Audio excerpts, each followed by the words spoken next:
Professor Paulo Artacho é professor titular do Instituto de Física da USP e trabalha com mudanças climáticas globais, estudando a Amazônia e poluição do ar urbana. Trabalhou na NASA, Universidade de Harvard e Universidade de Estocolmo, onde recebeu o título de professor honoris causa. Ele é membro da Academia Brasileira de Ciências, da Academia de Ciências do Estado de São Paulo e da World Academy of Sciences. É membro do painel intergovernamental de mudanças climáticas, o IPCC, que ganhou o Prêmio Nobel em 2007. É um dos cientistas mais citados e de maior produtividade científica do Brasil. Ganhou vários prêmios nacionais e internacionais. Ouviremos agora a palestra do professor Dr. Paulo Eduardo Artacho Neto, do Instituto de Física da Universidade de São Paulo, que tem como título Os Desafios da Engenharia em um Planeta com Fortes e Rápidas Mudanças.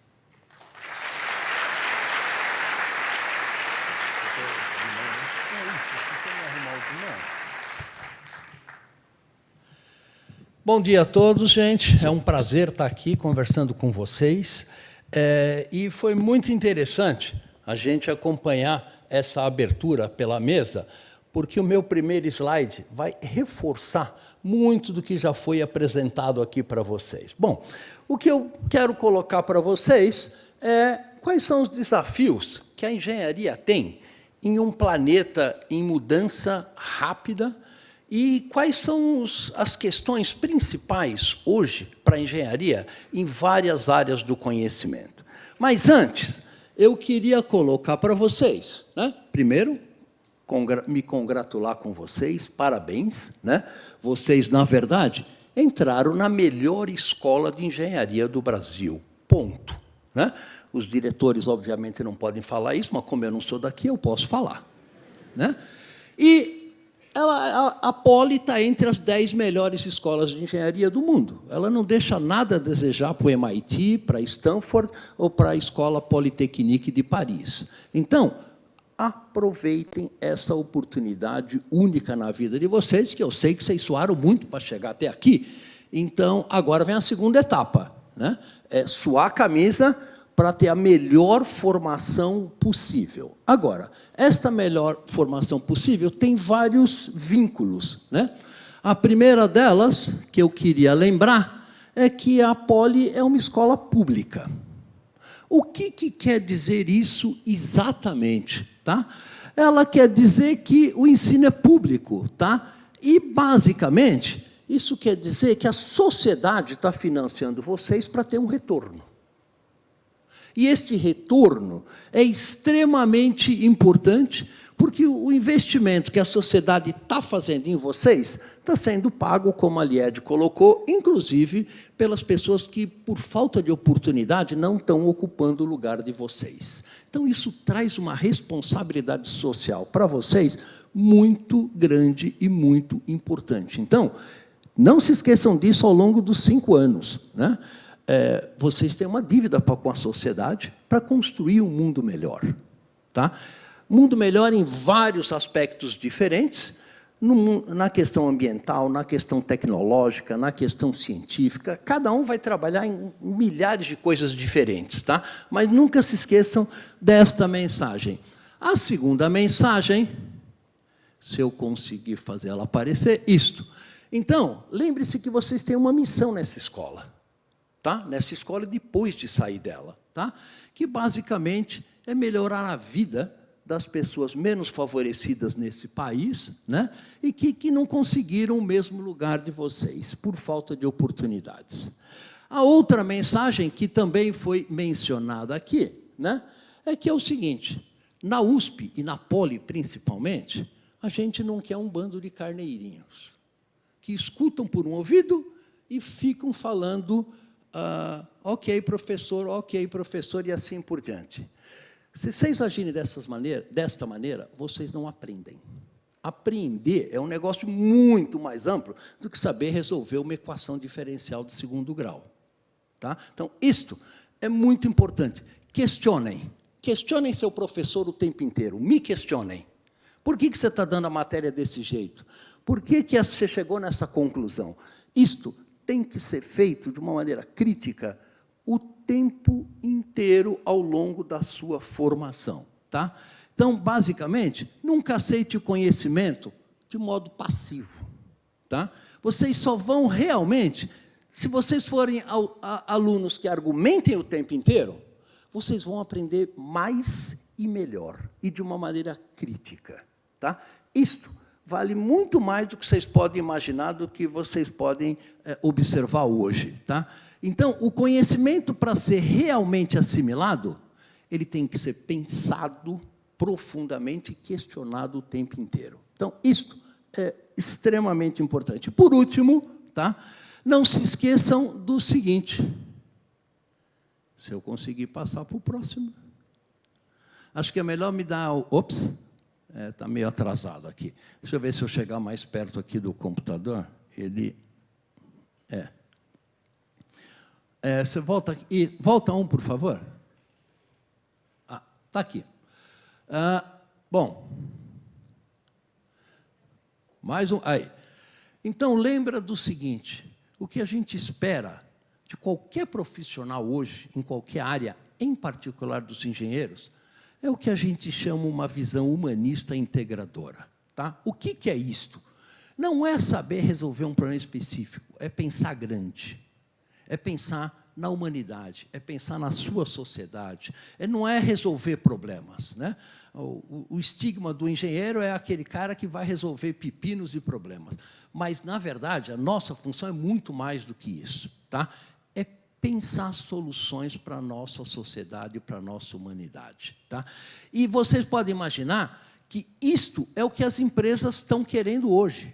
O que é o empreendedorismo? É você ser criativo e achar soluções para problemas que ainda ninguém achou soluções. E você só faz isso se você consegue pensar mais amplo, se você tem uma visão humanista e uma visão integradora. Então, isso é extremamente importante ao longo de todo o curso de vocês.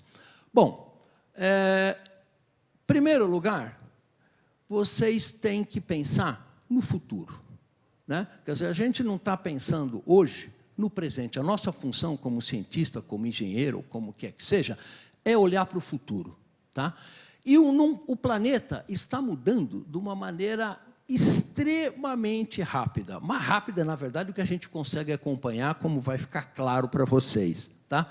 Então, basicamente, as 6 grandes transformações necessárias para o mundo em 2050 envolvem, primeiro, encontrar como a gente vai chegar num consumo e na produção de bens de maneira sustentável. Não preciso dizer para vocês que o papel da engenharia é chave para isso. Né? A revolução digital está no Facebook, do celular de vocês, está até nas fake news, está em todo lugar. Como é que nós vamos lidar com essa revolução digital que já está ocorrendo e vai se intensificar ao longo das próximas décadas? Né? Uma questão muito importante é a capacitação humana e a demografia. A demografia do nosso planeta está mudando muito rapidamente, não só pelas migrações, né? Mas também pela ascensão social, que muitos estão fazendo, inclusive no Brasil. Então, a gente tem que olhar para o futuro com estas questões em mente. A gente tem que achar alguma maneira de fazer com que as cidades sejam sustentáveis. São Paulo, por exemplo, tem 20 milhões de habitantes e 7 milhões de carros. Será que isso é sustentável? Quer dizer, será que ter 7 milhões de automóveis nas ruas faz algum sentido do ponto de vista lógico, energético e de eficiência? Provavelmente não. Agora, é função de vocês, como engenheiro, achar soluções para tornar as nossas cidades sustentáveis. Isso não é uma tarefa fácil e vai ser absolutamente estratégico quando, em 2050, 90% da população estiver vivendo em cidades. E quem vai achar essas soluções são vocês. E, por último, a questão de produção de alimento, uso da terra e biosfera. Né? A intensificação do uso dos recursos naturais pela nossa humanidade está chegando num limite muito crítico, como vocês vão ver daqui a pouco. Né? E a grande questão é, o que é que nós vamos fazer com isto? Né? A ciência tem um papel, a engenharia tem um outro papel que eu vou tentar deixar claro para vocês. E, por último, nós estamos no meio de uma transição energética extremamente importante. Vocês ouvem falar da questão de energia solar, energia eólica, parar de queimar combustíveis fósseis, etc. e tal. Bom, é fácil falar, mas fazer não é nada trivial. Tá? E quem vai fazer isso? Vocês. Tá? Então, estes são os desafios, os grandes desafios e as transformações necessárias para a gente construir um mundo minimamente sustentável em 2050. Tá? E a tarefa da engenharia aí é absolutamente essencial e estratégica. Tá? A outra questão importante são os objetivos do desenvolvimento sustentável. Né? Você veja que hoje a ONU, para tentar tornar o nosso planeta um pouco mais sustentável, definiu 17 objetivos. Entre eles, por exemplo, o primeiro, erradicação da pobreza. Né? Depois vem igualdade de gênero, dar saúde e bem-estar, fornecer água saudável para a população e assim por diante. Bom, a implementação, o Brasil é signatário desses objetivos de desenvolvimento sustentável, só que a gente vai precisar de soluções de engenharia para a gente atingir muitos desses objetivos de desenvolvimento sustentável. E se a gente não atingi-los, nós estamos perdidos, como eu espero que vocês vão observar daqui a pouco ao longo dos próximos slides. Bom, e por último, antes na introdução, é importante a gente perceber o seguinte: você tem uma série de necessidades sociais no nosso planeta. Fornecimento de água, comida, que é essencial para todos nós, né? Saúde, igualdade de gênero, equidade social, energia, empregos e assim por diante. Né? Essas são as necessidades da nossa sociedade. E aqui estão os limites da nossa biosfera. O nosso planeta, infelizmente, ele é limitado nos recursos naturais que ele pode fornecer para a gente. O que é isso? Basicamente, a própria mudança climática, uso de água, destruição da camada de ozônio, perda da biodiversidade. E, basicamente, o que a gente precisa fazer é encontrar um lugar seguro e justo para a humanidade, para fazer o link entre as necessidades básicas e os limites físicos do nosso planeta, que a gente está chegando lá perto destes limites. Para isso, a gente precisa de uma ciência muito sólida e interdisciplinar para construir esse espaço. Então, como a Lied colocou, engenharia é uma disciplina essencialmente interdisciplinar. Vocês vão interagir com físicos, químicos, cientistas sociais, economias. Uma solução pode ser muito bonita, mas se economicamente ela não for viável, tchau, bau, ela não vai ser implementada. Tá? Então, esta interdisciplinaridade, que é intrínseca na engenharia, é extremamente importante e essencial para a gente encontrar um lugar seguro e justo para a humanidade. Bom, mas para a gente analisar qualquer questão do nosso presente, é fundamental a gente analisar a história. Tá? História é uma disciplina essencial na nossa formação. E eu vou tão atrás na história quanto 4,5 bilhões de anos atrás, quando o nosso planeta foi formado. Tá? O planeta foi formado, ele evoluiu lentamente em vários ciclos geológicos, teve os dinossauros, etc. e tal, e a gente estamos aqui, né, no Holoceno. Tá? Para vocês terem uma ideia, isso durou 4,6 bilhões de anos. Tá? Agora, pouca gente realiza que nós, como espécie, só estamos aqui no nosso planeta há 200 mil anos, que é uma fração mínima da mínima dos 4,6 bilhões de anos. Né? Isso é para a gente se colocar no lugar correto. A gente tem que ser humilde. Né? Nós estamos aqui no último segundo do tempo que durou o nosso planeta foi formado. Tá? E o Holoceno, que é o último período geológico, ele começou há 12 mil anos atrás, 11.700 anos atrás. Tá? E veja que agora nós estamos fazendo uma série de mudanças na geologia e na física do nosso planeta, tá? para mudar uma época geológica que era o Holoceno, para o que a gente chama Antropoceno. E a grande pergunta é, o que é que nós vamos fazer com essa nova característica que a gente adquiriu de mudar as propriedades básicas do nosso planeta, como eu espero que fique claro para vocês. Bom, se a gente olhar agora, não nos 4,6 bilhões de anos, vamos olhar nos últimos 150 anos. Tá? Se você olhar aqui, as tendências socioeconômicas, aqui a população mundial, tá? Nós somos 7,7 bilhões de pessoas hoje, vamos ser 10 bilhões de pessoas em 2050. Tá? Aqui é o produto interno bruto, população urbana, uso de energia, uso de água, produção de papel, telecomunicações, transportes, todos os indicadores socioeconômicos crescem exponencialmente.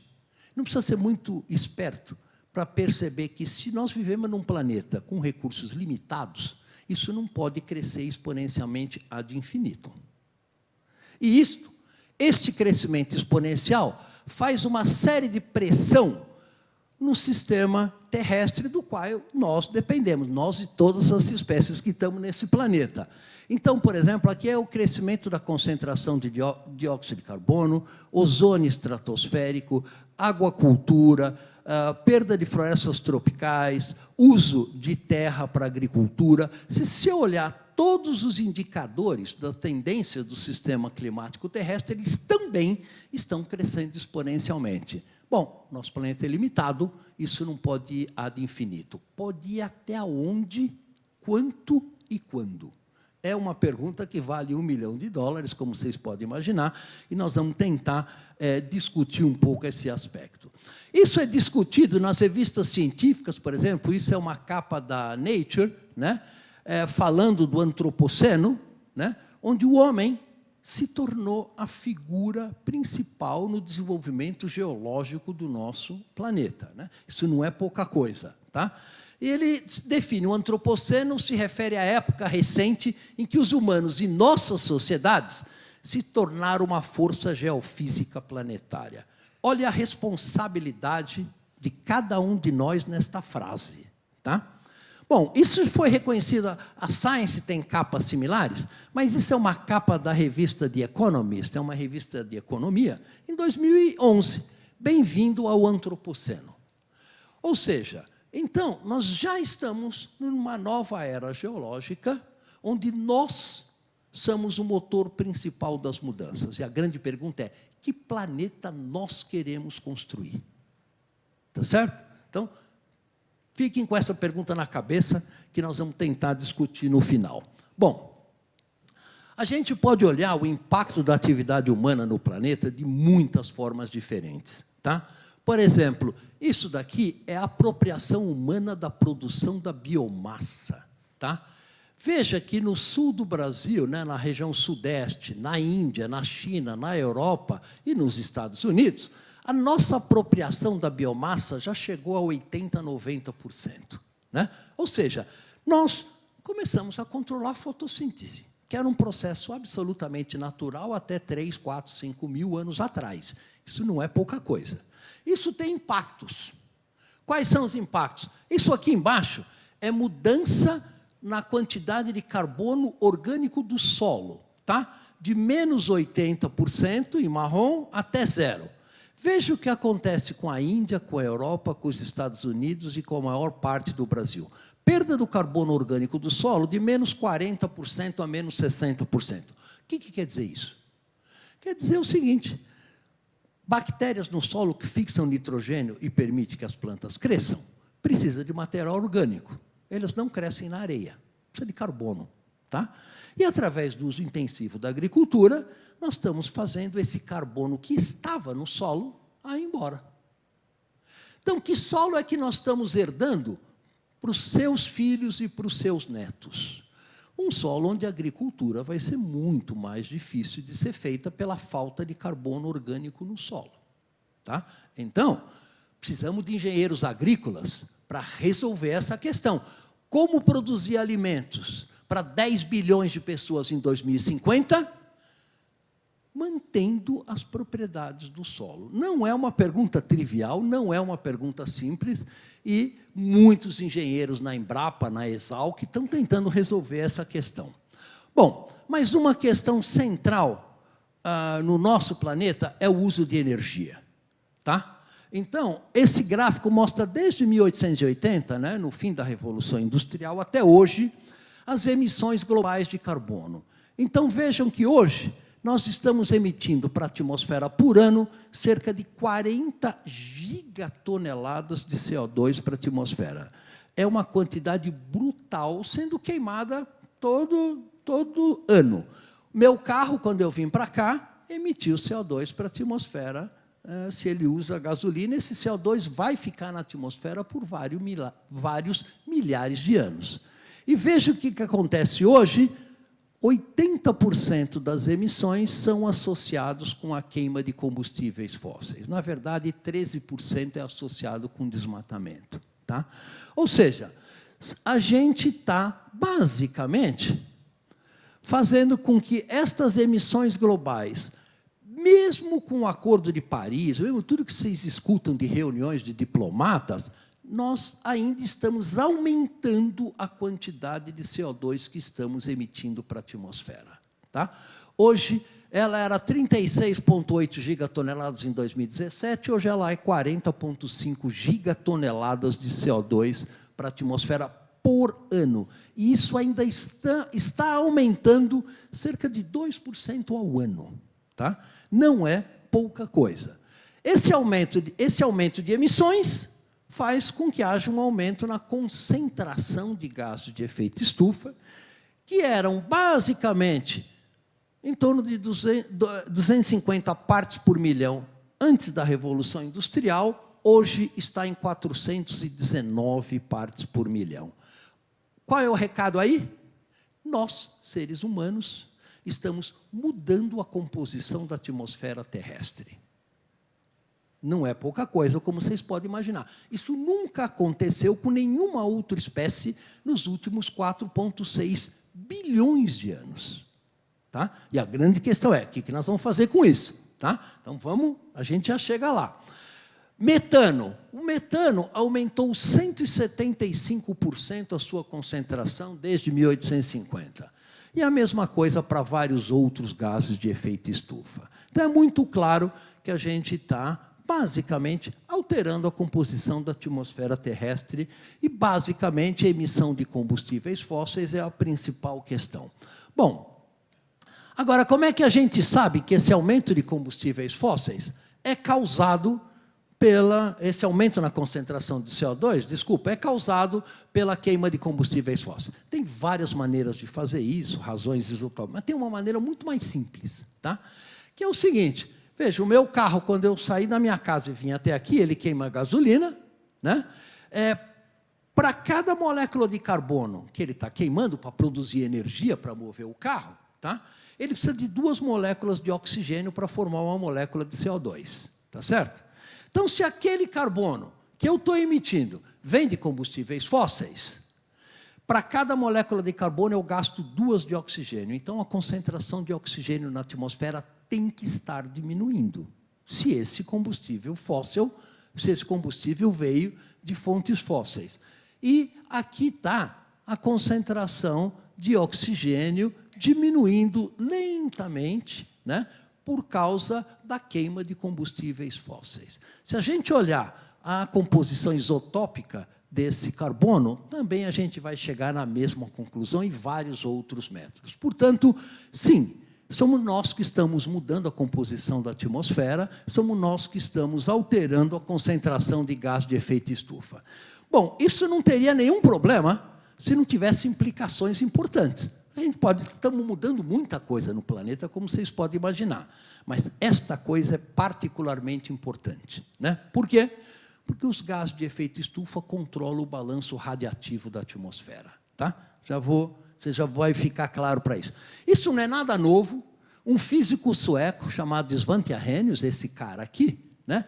Em 1896, antes da mecânica quântica, antes de computador, ele calculou, com régua de cálculo, que se a gente dobrasse a concentração de CO2, a temperatura aumentaria 5 graus centígrados.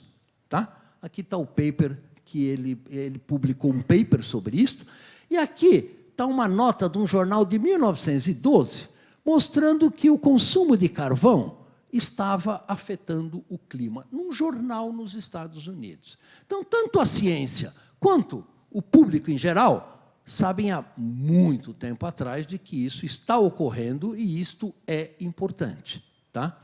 E o curioso é que o Arrhenius fez essa conta, e se você fizer a mesma conta no supercomputador do INPE, que custa 40 milhões de dólares, você vai chegar muito próximo do resultado do Arrhenius, antes da mecânica quântica e antes do advento de computadores. Isto mostra inventividade.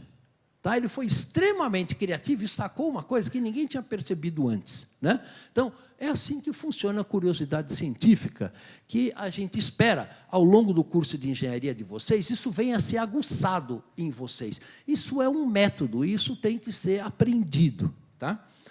Bom, se a gente olhar agora, 87% do CO2 emitido para a atmosfera vem da queima de combustíveis fósseis hoje, 13% vem do desmatamento, principalmente da Amazônia. Para onde vai esse CO2 que é jogado na atmosfera? 44% fica na atmosfera, 30% é absorvido pela fotossíntese adicional que as plantas estão fazendo. E 22% está indo para os oceanos. Tá? Acontece que isso que está indo para os oceanos absorvem CO2 da atmosfera. Só que a taxa de absorção desse CO2 pela atmosfera depende do gradiente das concentrações de CO2 no oceano versus a atmosfera. E isso está diminuindo.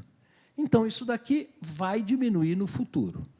As plantas, elas estão crescendo mais. Só que você não pode ter uma árvore com 100 metros de altura, 200, 300 metros de altura, que ela cai mecanicamente. Né?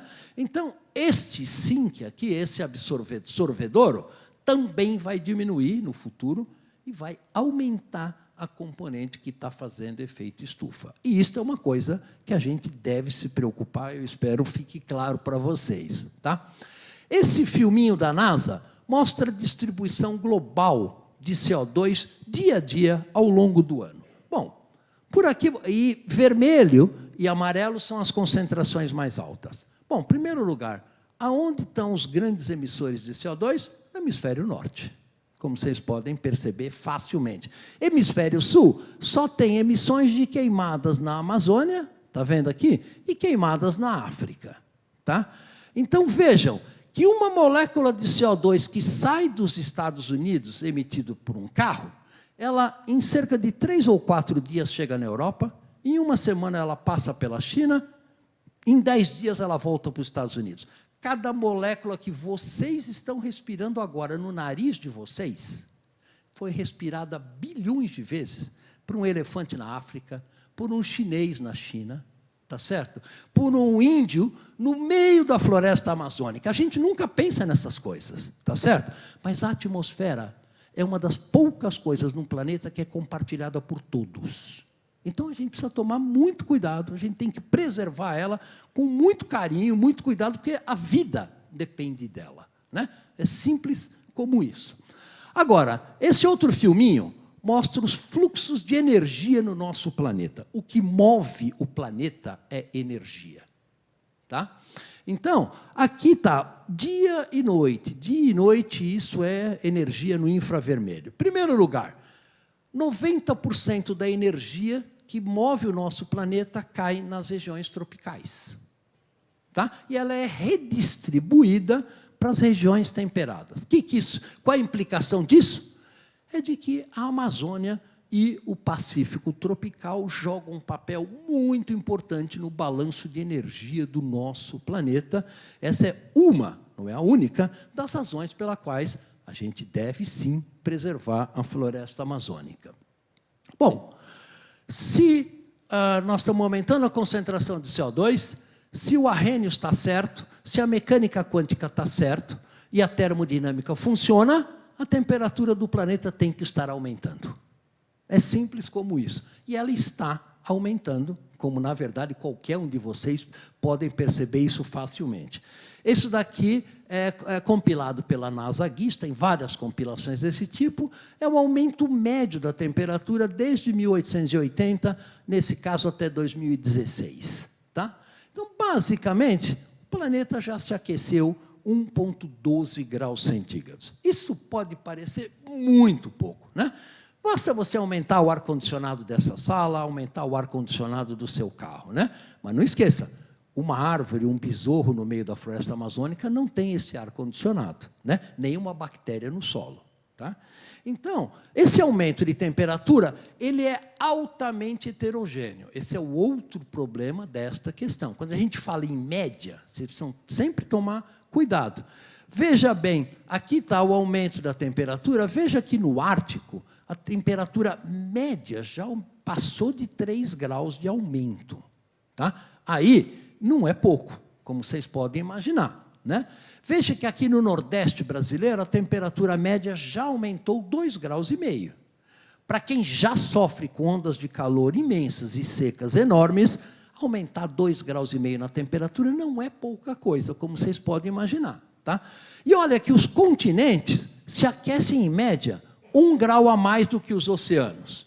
Por quê?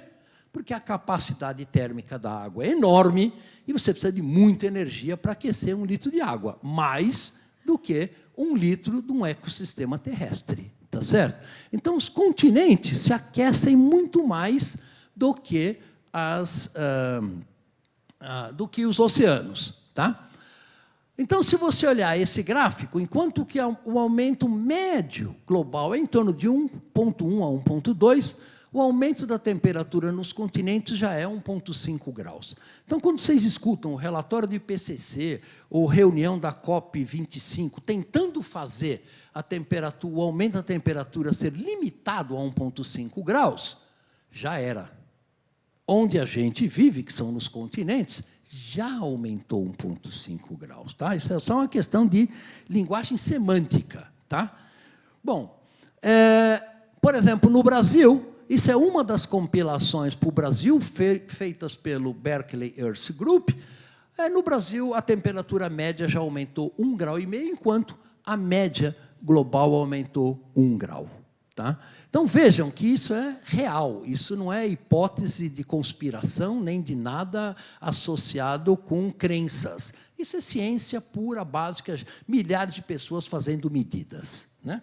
Bom, aqui, o INPE fez um mapa, por exemplo, das anomalias de temperatura. Veja que o Nordeste brasileiro, de acordo com essa análise do INPE, já se aqueceu em torno de 2 a 2,5 graus. Né?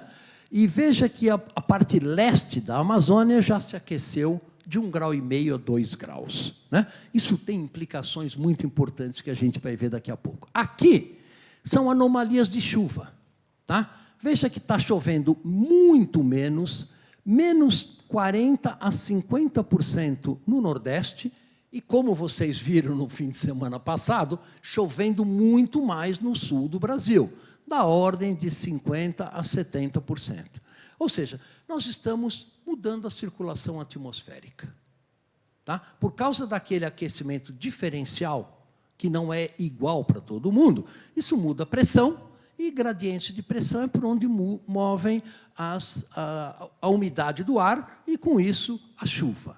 Tá? Então, vejam que já observamos um impacto muito grande com redução de chuva no Nordeste e aumento de chuva aqui no Sudeste. Bom, as evidências para as mudanças climáticas são enormes. Tá? Não vou falar todas elas, mas desde redução na cobertura de neve, desde redução no gelo do Ártico. Vocês viram, provavelmente, na semana passada, curiosamente, na Antártica, bateu um recorde de temperatura, 20 graus Celsius, 20,7 graus Celsius na semana passada. Bom, isso nunca tinha acontecido. Né? No Ártico, também, às vezes, na Sibéria, está batendo 25, 26 graus Celsius, quando, há algumas décadas atrás, o máximo era 5 graus positivo. Isto tem implicações muito importantes. tá? Para o nosso planeta. Bom, além da atmosfera estar se aquecendo, o oceano está se aquecendo, claro, porque o oceano está em contato físico com a atmosfera, como vocês podem imaginar. Se a termodinâmica funciona, não tem jeito. O oceano tem que estar se aquecendo e, efetivamente, ele está se aquecendo mais em algumas regiões do que em outras regiões. E este aquecimento dos oceanos tem uma implicação importante. A água, ela tem uma propriedade que qualquer metal tem, de se dilatar com o aumento da temperatura. Então, se aumenta a temperatura da água, ela aumenta o seu volume. Tá? Então, se a temperatura está aumentando e se a física funciona, os oceanos têm que estar subindo. E, efetivamente, eles subiram 23 centímetros desde o início da Revolução Industrial. Pode parecer muito pouco, mas, primeiro, isso é uma média mundial. No Recife, aumentou 60 centímetros. No Rio Grande do Sul, aumentou 40 centímetros. Tá? Porque lembra da mesma questão da temperatura. Uma média global não quer dizer que na sua praia vai subir igual à média. Tá? Então, em algumas regiões do Brasil, a gente vê erosão de uma maneira muito forte. Tá? Agora, quais são as previsões para o futuro, para o aumento do nível do mar? Né? Se você tem uma casa na praia que é pé na areia, é melhor você começar a ficar preocupado. Por quê? Porque as previsões são de que, no final desse século, o aumento médio do nível do mar pode ficar da ordem de 80 centímetros. Bom, aí já não é mais tão desprezível assim, e isto é uma média. Algumas regiões, o nível médio do nível do mar pode subir 1,5 metro, veja, ao longo das próximas décadas. Então, vocês imaginam uma praia como Copacabana, Ipanema, com 1,5 metro de água acima. Agora, a National Geographic fez um exercício para saber o seguinte: o que vai acontecer se todas as geleiras continentais, mas não a Antártica, derretessem? Como é que ficaria a geografia do nosso planeta? E vocês vão ver que Assunção do Paraguai vai ter praia. Manaus fica completamente debaixo d'água. Tá? Não preciso dizer para vocês que Rio de Janeiro é inundado, né? Porto Alegre também, Buenos Aires fica debaixo d'água, Montevidéu também, e assim por diante. Tá? Isso não vai acontecer em 30, 50 ou 100 anos, porque a inércia do derretimento do gelo é muito grande. Mas, uma vez iniciado o processo, não se conhece meios de parar. E isto é um conceito importante. Tá? Então, veja que nós ganhamos a capacidade não só de mudar a composição da atmosfera, mas de mudar a geografia do nosso planeta, o que não é pouca coisa. Tá? Obviamente, isso não vai acontecer só para o Brasil. Né? Veja, por exemplo, a Flórida deixa de existir, fica todo embaixo d'água. Né? Obviamente, Bélgica, Holanda, Londres e assim por diante, idem, Xangai e assim por diante. Então, nós temos um potencial enorme de mudar a geografia do nosso planeta, o que é obviamente indesejável para os 800 milhões de pessoas que vivem nas regiões costeiras. Né? Então, vocês imaginem os problemas socioeconômicos, imaginem as soluções de engenharia que vocês vão ter que bolar para conter esse aumento do nível do mar. Né? A Holanda está fazendo isso, Veneza está fazendo isso, Nova York está fazendo isso, muitas cidades estão pensando, ok, como é que a gente sai desta questão? E não adianta ficar pensando para daqui a 30, ou 50, ou 60 anos, você tem que pensar nisso já. Tá? Bom, então, basicamente, os oceanos já estão tendo transformações inéditas que não se transformaram nos últimos 300 milhões de anos. Estão se tornando 1 grau mais quente, 26% mais ácidos, e eles têm menos oxigênio dissolvido. Por quê? Porque a dissolução do oxigênio na água depende da temperatura. Se aumenta a agitação térmica das moléculas, vocês podem imaginar que escapa mais oxigênio para a atmosfera. E não preciso dizer para vocês que a grande maioria dos peixes depende deste oxigênio, tá certo? Que está na água do mar. E nós estamos reduzindo a quantidade de oxigênio na água do mar. Bom, no nosso INCT de mudanças climáticas, a gente fez contas sobre as cidades brasileiras que têm risco pelo aumento do nível do mar, né? Bom, obviamente, Porto Alegre, Rio de Janeiro e assim por diante, são cidades que têm alto risco de aumento do nível do mar. E a grande questão é, o que é que nós vamos fazer com isso? Que soluções de engenharia nós podemos ter para minorar esta problemática que está batendo já nas nossas portas, né? Não é uma questão simples, como vocês podem imaginar. Bom, é importante que a gente perceba que, no fundo, a questão das mudanças climáticas globais pode se resumir em um único aspecto, tá? O que nós estamos mudando é o que se chama balanço de radiação do nosso planeta. O que é isso? É muito simples. A gente depende de 340,2 watts por metro ao quadrado que chega de energia do Sol no nosso planeta todo santo dia, em média, tá? Esta energia, parte dela é refletida de volta pelas nuvens, parte é refletida pelo albedo da superfície terrestre e a maior parte é absorvida. A gente usa essa energia para manter a vida no planeta, tá? Tanto é que a gente recebe energia na frequência do eletromagnético no visível, com alta entropia, e joga calor de volta para o espaço com baixa entropia. A diferença de entropia, basicamente, é o que mantém a organização da vida no nosso planeta, tá? E do que sai de volta para o espaço, a gente intercepta pelos gases de efeito estufa, pelas nuvens e pelos aerossóis. Veja, se não houvesse o efeito estufa natural do planeta, a temperatura dele seria menos 16 graus centígrados, a gente não estaria falando nessa sala e a vida seria completamente diferente do que ela é hoje. Portanto, a gente depende disso para o futuro da nossa humanidade e de toda a vida no planeta, o que não é pouca coisa, né? Bom, e no futuro? Bom, no futuro, a gente pode fazer uma série de previsões, tá? De vários cenários diferentes. Por exemplo, aqui é um dos cenários do IPCC, né? É um cenário de que, se a gente continuar emitindo gás de efeito estufa como a gente emite hoje, basicamente a temperatura do planeta pode aumentar de 6 a 7 graus aqui na região do Ártico, pode aumentar aqui no Brasil da ordem de 4 a 4,5 graus em média, tá? Ou seja, então veja que aí nós não estamos, vocês imaginam Cuiabá, né? No verão de Cuiabá, onde faz 42, 41, 42 graus frequentemente, quando começar a bater 47, 48 graus, né? No início desse ano, na Índia, teve uma onda de calor com 52 graus centígrados. Vocês acompanharam em Paris também, no ano passado, teve ondas de calor com temperaturas acima de 43 graus centígrados, né? E a sociedade não está preparada para isso, né? Então, cabe a gente achar soluções de engenharia para preparar a sociedade para isso que, inexoravelmente, já está vindo, né? Por exemplo, o INPE fez simulações aqui no Brasil. Aqui está o aumento da temperatura nos últimos 30 anos deste século, e vocês vejam que a região de Cuiabá, Mato Grosso, pode aumentar da ordem de 6 a 7 graus.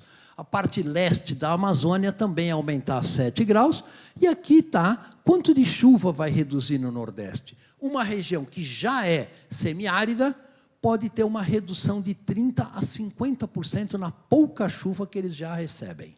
Será que a população que vive lá vai continuar viável?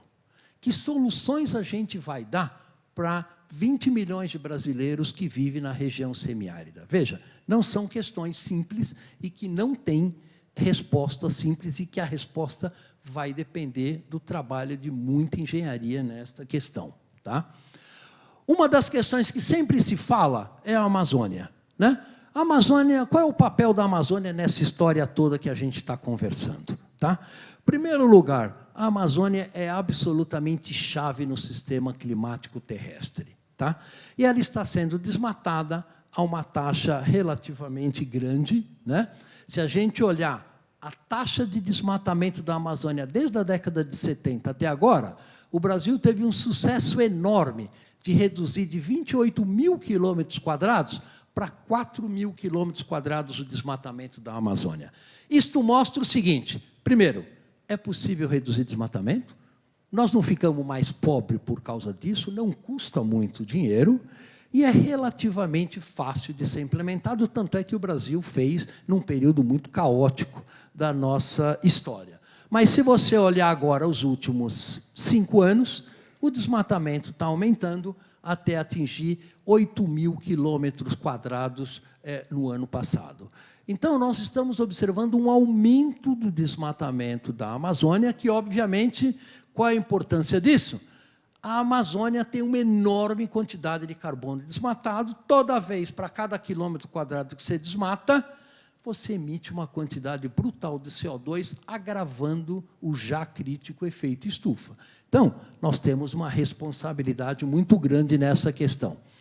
Se você olhar os 10 países que mais desmataram, o Brasil é o campeão disparado, seguido pelo Congo, a República Democrática do Congo, e seguido pela Indonésia, né? A boa notícia é o seguinte: se a gente estruturar políticas de controlar o desmatamento em só 3 países, a gente reduz 80% a taxa de desmatamento de florestas tropicais. Isso custa baratíssimo. Não é uma questão de dinheiro, existe dinheiro para fazer isso, mas, como vocês podem imaginar, eu preciso ter vontade política para fazer isso, né? Isso não é implantado, digamos assim, sem uma política pública forte, consistente e válida por vários anos seguidos, né? E a Amazônia, ela é crítica por transporte de vapor d'água aqui para o sul do país, tá? A maior parte do vapor d'água que cai na região centro-oeste brasileira vem da Amazônia. A Amazônia não produz vapor d'água, ele é produzido no oceano.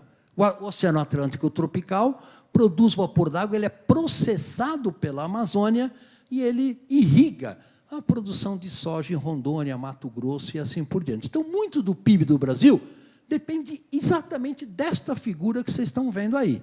Sem esse transporte de vapor d'água, não tem chuva, e sem chuva não tem agricultura. É simples como isto, tá? E qualquer alteração nos processos que controlam essa circulação tem implicações econômicas enormes para o nosso país, tá? E a Amazônia está mudando, e mudando rapidamente. Este gráfico aqui mostra a descarga do rio Amazonas, né, o fluxo de água do rio Amazonas, perto de Óbidos, no Pará, uma cidade próximo da boca do rio Amazonas. Está aumentando o fluxo de água do rio, tanto na estação chuvosa quanto na estação seca, tá? Por que está aumentando? A grande questão. Será que as árvores estão evaporando menos água para a atmosfera e deixando escoar mais água para o Oceano Atlântico, deixando de processar uma parcela da água? A gente não sabe ainda, porque, como pode imaginar, a resposta para essa pergunta é muito complexa.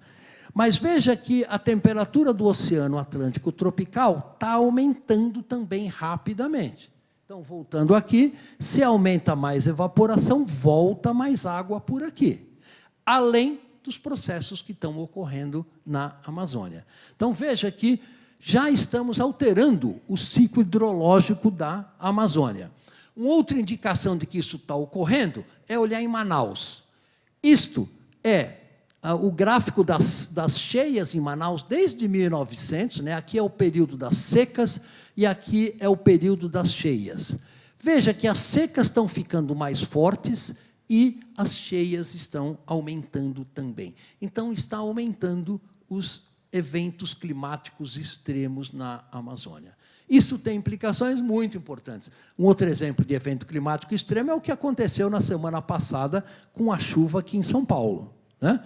Aconteceu em Belo Horizonte e assim por diante. Os eventos climáticos extremos estão aumentando em todo o mundo, porque a atmosfera tem mais energia, e uma das maneiras dessa energia ser dissipada é através dos eventos climáticos extremos. Isso é previsto há mais de 30 anos nos modelos climáticos, né? Agora, uma questão aí que é importante é o seguinte: aqui é um mapa de quanto de carbono as plantas retiram da atmosfera. Veja que as florestas boreais, no inverno, perdem as folhas, então elas deixam de armazenar carbono, na primavera armazenam de novo. E assim por diante, tem ciclos ano a ano. Mas olha o que acontece com as florestas tropicais no Brasil e na África, elas são um reservatório permanente de carbono. E isto tem um significado muito importante.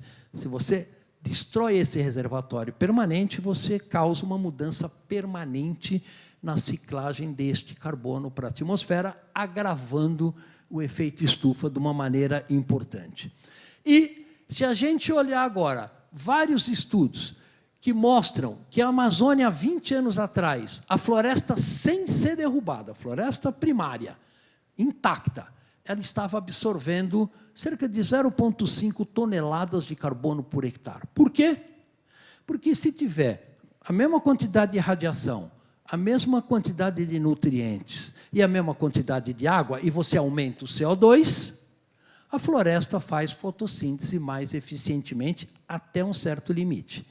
Isso é o que estava acontecendo. Só que olha esse gráfico quando chega nos últimos 10 anos. O fluxo líquido de carbono hoje da Amazônia é zero. Por quê? Porque a mortalidade das árvores está aumentando por causa do aumento da frequência dos eventos climáticos extremos. A seca de 2005, seca de 2010 foram as duas secas mais fortes da Amazônia dos últimos 100 anos. Portanto, a Amazônia está deixando de absorver carbono, e a grande pergunta é, se ela começar a soltar carbono, ela tem em torno de 120 gigatoneladas de carbono armazenada naquele ecossistema. Se isso for para a atmosfera, vocês podem imaginar o brusco aumento da temperatura que isso pode ocorrer, e, obviamente, o planeta diz bye-bye para a gente, e aí já era. Tá? Bom, por isso que a Amazônia é importante. Para isso, é que tem uma série de satélites monitorando o ciclo de carbono e as variáveis acessórias no ciclo de carbono. O curioso é o seguinte, às vezes, quando eu mostro... Esse é um slide da NASA, né? Vocês podem imaginar aí, quando eu mostro esse slide, a maior parte do pessoal diz, pô, os cientistas da NASA são fera, né? Só que você se esquece o seguinte, quem que opera esses satélites, quem que botou esses satélites para funcionar, não são cientistas, são engenheiros. Não são físicos, não são químicos. Quem é fera são os engenheiros da NASA. Isso é um problema de engenharia. Manter um satélite desse lá em cima, por 30 anos, coletando dados continuamente, sem uma falha, depende da engenharia. Tá? E a mesma coisa no Brasil. O satélite Cybers, no INPE, é rodado por engenheiros, não é por físicos. Os físicos calculam a órbita. Calculando a órbita, é vocês que vão resolver os pepinos de como o satélite vai manter essa órbita ao longo do tempo. Tá certo? É um problema de engenharia. Tá certo? Então, lembre-se destas questões para vocês verem aonde a relevância do trabalho de vocês. Bom, e trabalhos de modelagem da Amazônia, que mostra, isso é a Amazônia hoje, né? Em verde é o que tem de floresta, tá? Em cor-de-rosa é o que nós temos de savana, e aqui é a Amazônia, basicamente, com aumento da temperatura de 4 graus centígrados, uma queda de precipitação de 30%. O que isso quer dizer? O carbono que estava armazenado aqui vai para a atmosfera e o potencial de aumento da temperatura adicional àqueles cenários que vocês viram é em torno de 5 graus. Portanto, preservar a Amazônia não é uma questão porque a floresta é bonita, nada disso. Ela é vital para a nossa sobrevivência. Isso hoje é muito claro para a ciência. Tá?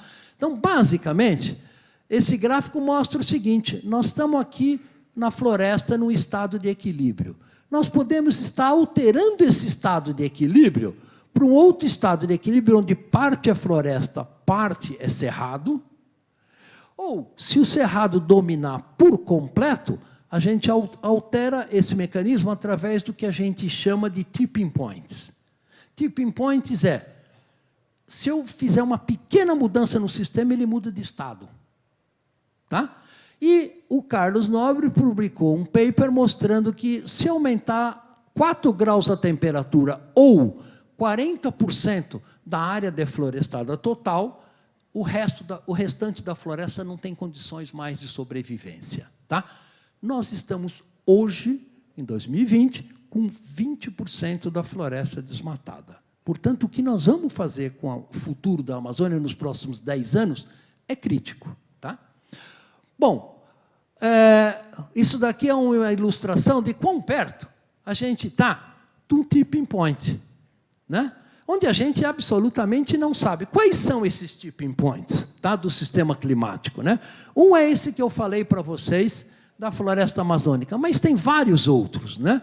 Tem a questão do gelo armazenado na Groenlândia, tem as geleiras alpinas, tem o permafrost da Rússia, tem a perda das florestas boreais e assim por diante. E tem o derretimento da West Antarctic Ice Sheet, que recentemente foi notícia de jornal, que vocês viram, além do aumento de 20 graus de temperatura, a gente está observando as gigantescas geleiras da Antártica começarem a escorregar. E se o gelo da Antártica derreter, o aumento do nível do mar médio vai ser 70 metros. Tá? Então, imaginem Rio de Janeiro com 70 metros do mar acima. Tá certo? Então, veja, isso não vai acontecer, obviamente, em 10 anos, em 20 anos ou em 50 anos. Mas a nossa função como cientista e engenheiro é olhar para o futuro e alertar a sociedade dos riscos e dos perigos que ela está para enfrentar. A decisão é política.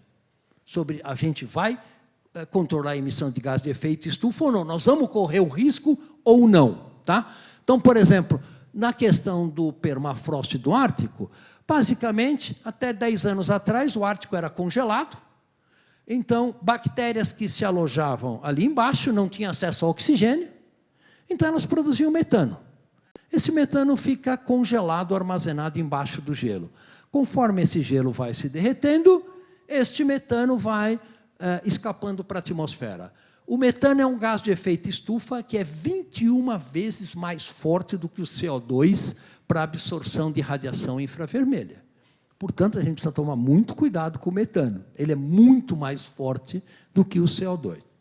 Bom, como eu falei, a questão do aumento da intensidade e da frequência dos eventos climáticos extremos é muito chocante. Desde a década de 80, esse gráfico da World Meteorological Organization mostra o aumento da frequência dos eventos climáticos extremos, como essa chuva de 120 milímetros aqui em São Paulo. Isso está acontecendo em todo o mundo.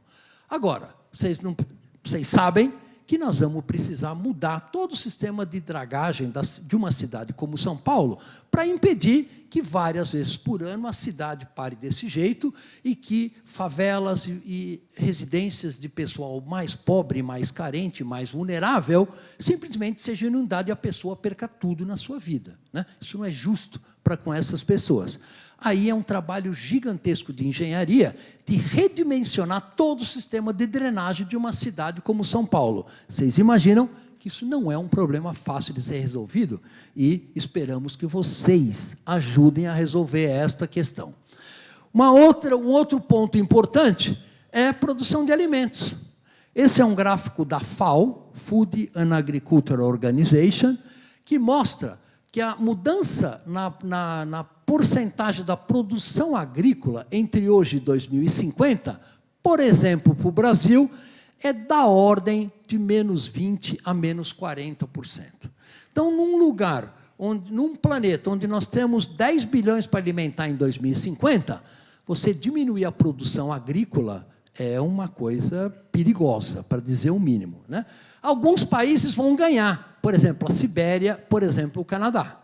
Só que, obviamente, toda a economia do planeta hoje, para a produção de soja, arroz, etc. e tal, é nas regiões tropicais, que vão ser as regiões mais impactadas. Portanto, isso é, sim, uma coisa que a gente tem que se preocupar. E, por exemplo, engenharia de alimentos, ou os engenheiros agrônomos que estão na Embrapa, têm que começar a pensar como é que eu vou desenvolver novas espécies que sejam mais tolerantes a enchentes, a secas e assim por diante, né? Bom, eu vou, então, agora, terminando, vamos discutir algumas soluções, mas, antes disso, é importante a gente perceber que 80% da população vai estar vivendo em cidades em 2100.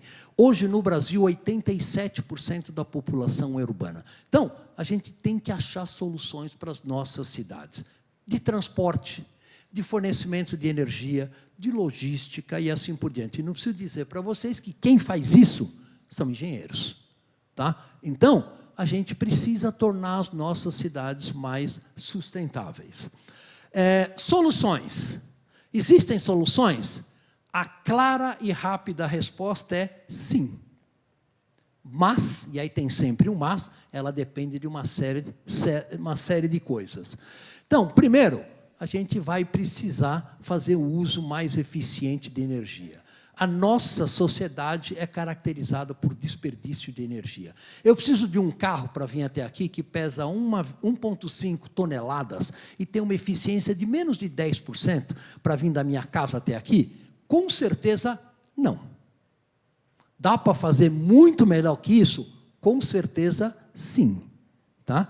Então, nós vamos ter que usar a energia de uma maneira muito mais eficiente do que a gente usa hoje. Isso envolve edificações. Então, engenharia de edificações é uma área absolutamente estratégica, né? Isso envolve todos os setores da economia, como vocês podem imaginar. A gente vai precisar de fazer maior uso de tecnologias de baixo carbono. Tá? A maior parte dessas tecnologias já existem hoje, mas elas precisam ser otimizadas para a sua aplicação, e quem faz isso, obviamente, são os engenheiros. Tá? E a gente vai precisar aumentar a absorção de carbono. Tá? Então, plantar floresta ou reflorestar vai ser muito importante. E, mais importante de tudo, nós vamos ter que mudar os nossos estilos de vida e o nosso comportamento de uma sociedade que é basicamente construída baseada no desperdício. Né? Então, telefone celular, eles são planejados para serem obsoletos em 2, 3, 4 anos, para forçar você a comprar um novo celular, mesmo que você não precise. Né? Se celular é um exemplo. Todos os itens são nessa categoria. Isto vai ter que mudar, como vocês podem facilmente perceber. Então, a gente vai ter que mudar a produção de energia, o transporte. Existem automóveis hoje híbridos ou elétricos que são 10 vezes mais eficientes do que o meu automóvel a gasolina? Sim, já tem até no mercado.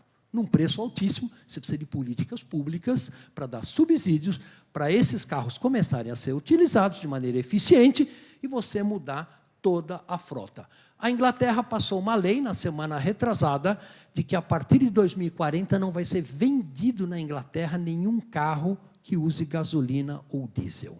A Noruega também, Suécia também tem leis similares. Ou seja, toda a transição do setor de transporte está iniciada. E a gente precisa fazer isso também no Brasil. Né? A agricultura é um grande problema. Né? Como é que você vai alimentar 10 bilhões de pessoas com uma produtividade decrescente e com altas emissões de gás de efeito estufa? 80% do metano global é emitido pelo setor agropecuário. Bois, vacas e bactérias no solo. Né? Isto torna você zerar emissões praticamente impossíveis. Como é que nós vamos fazer isso? Né?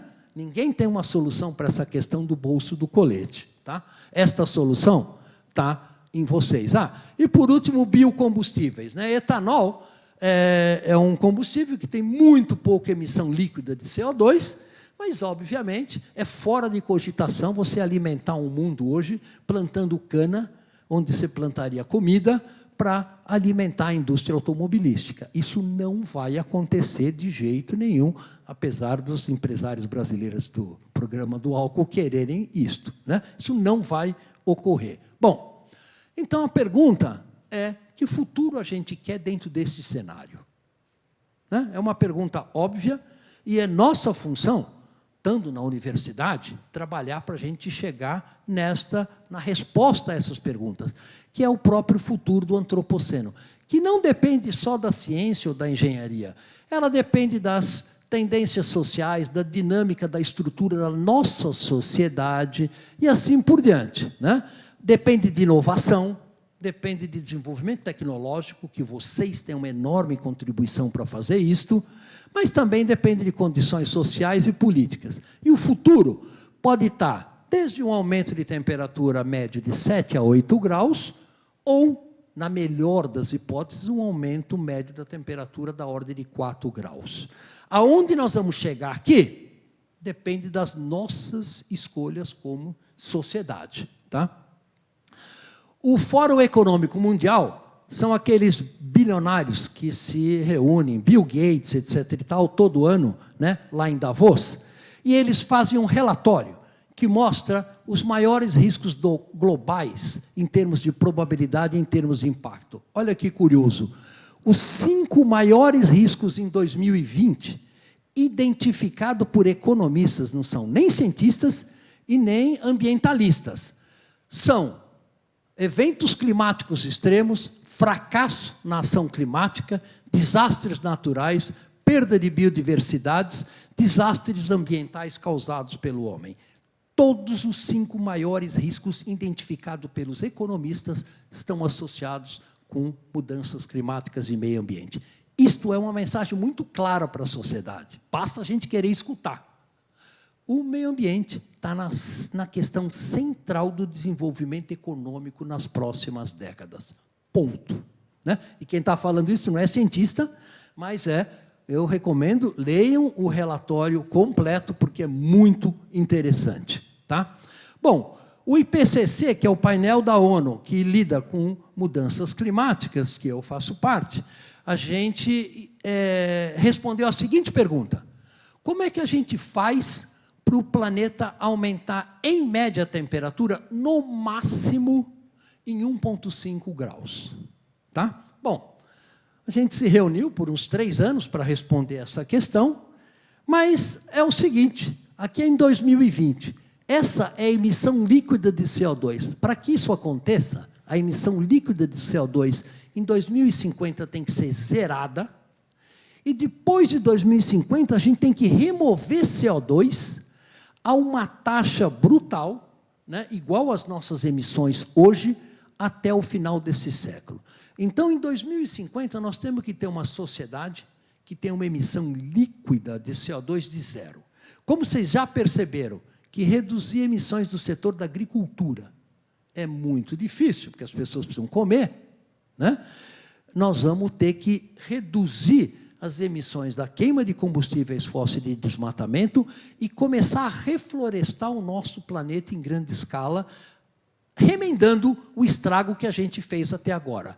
Isto não é uma tarefa trivial. Por exemplo, a INDC brasileira coloca que é lei que nós temos que reflorestar 12 milhões de hectares até 2025. Está na lei, é daqui a 5 anos. Né? Com que técnica? Com que dinheiro? Aonde? Qual é o suporte da engenharia florestal para fazer isso ficar viável? Né? São questões totalmente em aberto. Tá? Bom, e isso implica em uma redução de metano de 70%. Né? Então, nós temos que contar para os bois e para as vacas que eles têm que emitir menos metano, têm que arrotar menos. Né? Ou a humanidade se transformar em vegetariano, né? O que também não é uma coisa muito trivial, como vocês podem imaginar. E, além disso, você vai ter que comer proteína vegetal. De onde vai vir essa proteína? Né? Então, vejam que as questões que a gente tem na nossa humanidade são enormes. E essas respostas têm que ser dadas hoje, não é daqui a 20, 30 ou 40 anos. Né?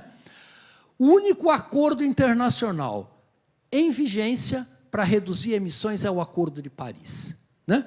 O Acordo de Paris, se todas as nações, Brasil e Estados Unidos, cumprirem as suas metas, significa um aumento médio de temperatura de 3,2 graus centígrados.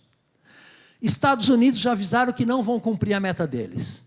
Brasil, não preciso nem dizer, não vai cumprir a meta de redução, assim como dezenas de outros países. Tá? Se todos cumprirem 100% da sua meta, o planeta aquece 3,2 graus. Agora, veja bem, vamos fazer um cálculo muito simples e muito realista de quanto vai subir a temperatura nas grandes cidades do nosso planeta, onde a maior parte da população vai viver.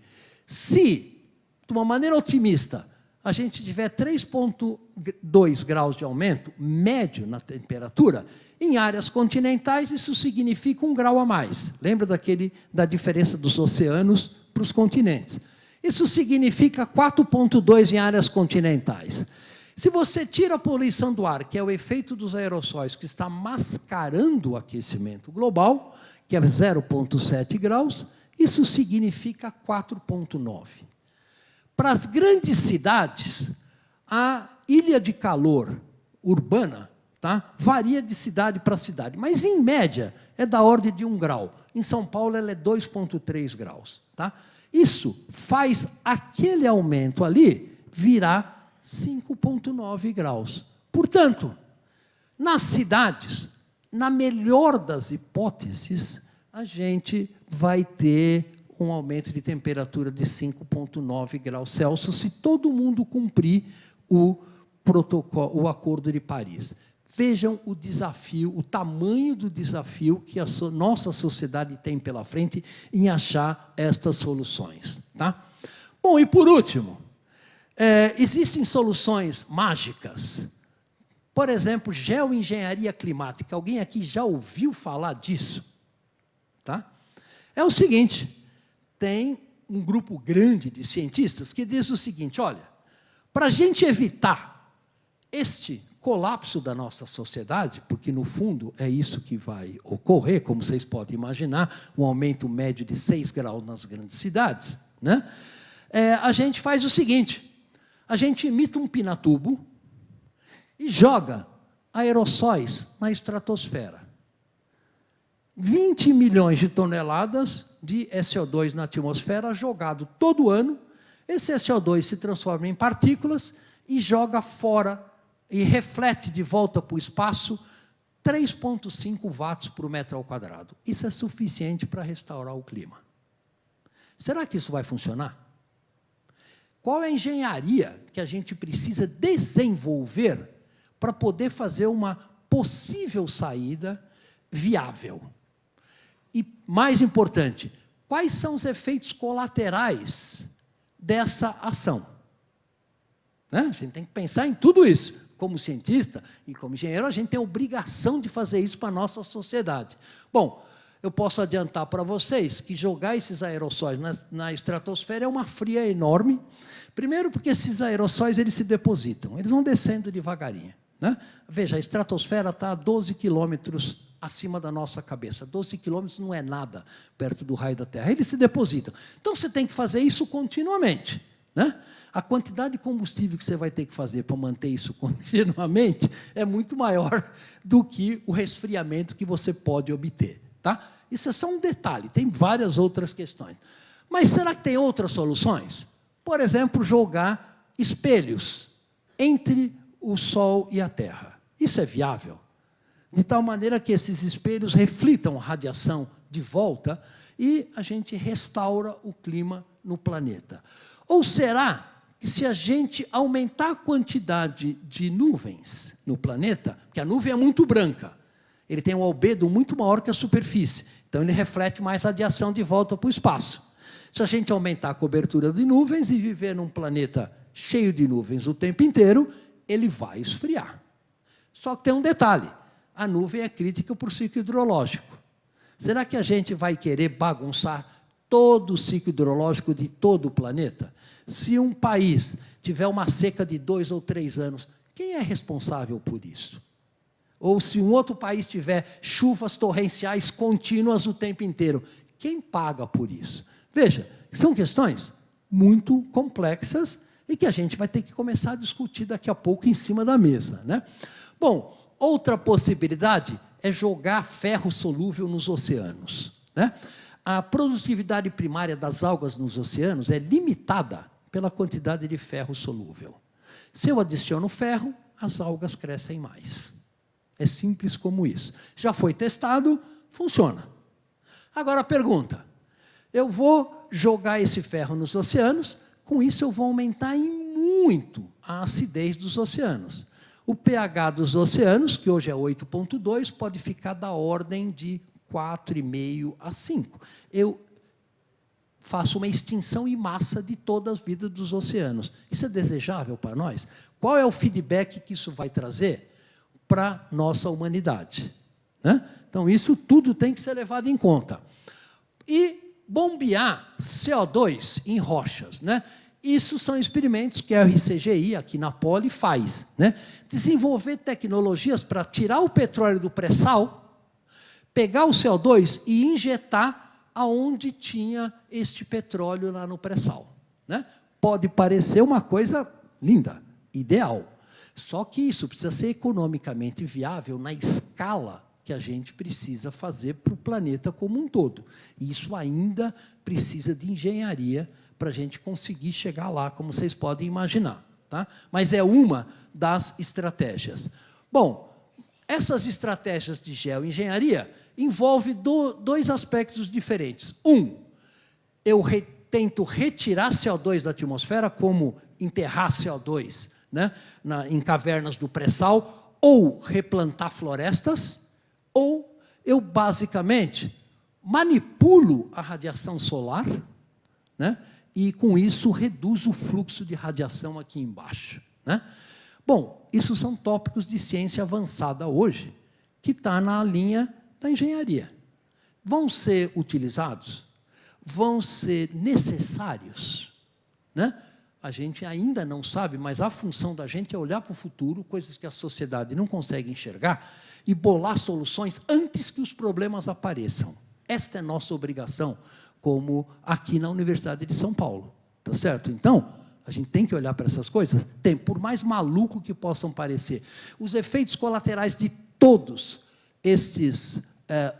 os efeitos colaterais de todos essas tentativas de climate geoengineering são piores, em geral, do que as soluções. Tá? Mas elas existem, tem que ser investigado. Só com muita ciência, a gente, eventualmente, pode conseguir chegar numa solução viável economicamente e fisicamente para o nosso planeta.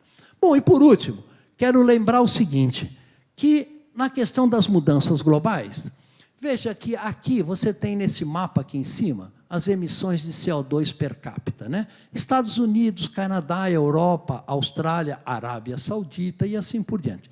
Esses são os países que mais emitiram CO2. E esses são os países que menos emitiram CO2. Se você olhar no mapa de baixo, que agora mostra quais países vão ser mais impactados pelas mudanças climáticas, somos nós, países em desenvolvimento. Quem vai pagar por isso? Somos nós mesmos, por um problema que a gente não causou. Né? Então, ontem teve notícias na Folha de São Paulo que o lucro das companhias de petróleo ao longo dos últimos 20 anos, só o lucro, foi 20 trilhões de dólares. Tá? Para a gente reduzir emissões, você precisa de investimento. Não mais do que $1 trilhão por ano. É viável? É. Mas você precisa tomar decisões políticas de onde esse dinheiro vai ser investido. Tá? Então, a vulnerabilidade dos países em desenvolvimento são muito importantes. E tem a questão do consumo. Né? Aqui é o consumo em uma semana de uma família média da Alemanha, aqui na Itália, aqui no Equador e aqui no Chad. Né? O consumo médio da família brasileira deve estar entre aqui e aqui. Tá? Veja, enquanto a gente não resolver esta questão de desigualdade social, tchau, nós não vamos ter saída. Se os países desenvolvidos, um americano médio, continuar a pegar um carro de 2,5 toneladas, uma picape, para ir no supermercado comprar um pãozinho e achar que isso é socialmente justo, nós estamos perdidos. Vocês podem imaginar que assim não há saída. Então, vejam que a questão das mudanças climáticas é muito associado com a questão da redução das desigualdades. E, além disso, tem outro aspecto muito importante. Aqui é a ciência, é a base desse edifício das mudanças climáticas, mas não é o único ingrediente. Né? Você tem a economia, você pode bolar a saída que for, se ela não for economicamente viável na nossa sociedade, ela não vai ser implementada. Aí você tem as necessidades da sociedade, consumo, comida, energia, aquecimento e assim por diante. E, por último, tem a questão da governança e do direito. E tudo isso dentro de um edifício onde o telhado é a adaptação às mudanças climáticas e a mitigação de emissões. Como é que essa sopa toda vai ser resolvida e vai ter que ser resolvida nos próximos 10 ou 15 anos, ou seja, com a atuação de vocês, é um grande ponto de interrogação hoje, e vocês já perceberam que isso depende muito da nossa sobrevivência como sociedade, como a gente conhece hoje. Não é extinção do nosso planeta, obviamente, tá certo? Mas que as nossas próximas gerações, a minha filha, os meus netos, vão ter dificuldades muito maiores do que nós tivemos, isso já não há dúvida absolutamente nenhuma, tá certo? Então, não se esqueçam do primeiro slide, olhem para o futuro, olhem de uma maneira interdisciplinar, tenham uma visão sistêmica e humanística do que rola no nosso mundo e no nosso planeta, não só na especialidade de vocês, né? E, principalmente, lembrem desse slide, é nossa responsabilidade construir este lugar seguro para a nossa humanidade. E essa é a tarefa que a gente não pode escapar de fazer, tá joia? Então, lembra que a gente precisa de engenheiros em todas as áreas para encontrar meios de usar os recursos naturais do nosso planeta de um modo muito mais eficiente, muito mais inteligente do que a gente tem feito até agora. E isso nós vamos fazer porque nós não temos nenhum plano B. Isto vai ter que ser feito e vai ter que ser feito por vocês, que é a próxima geração de engenheiros do nosso país. Tá joia? Então, obrigado pela atenção, gente.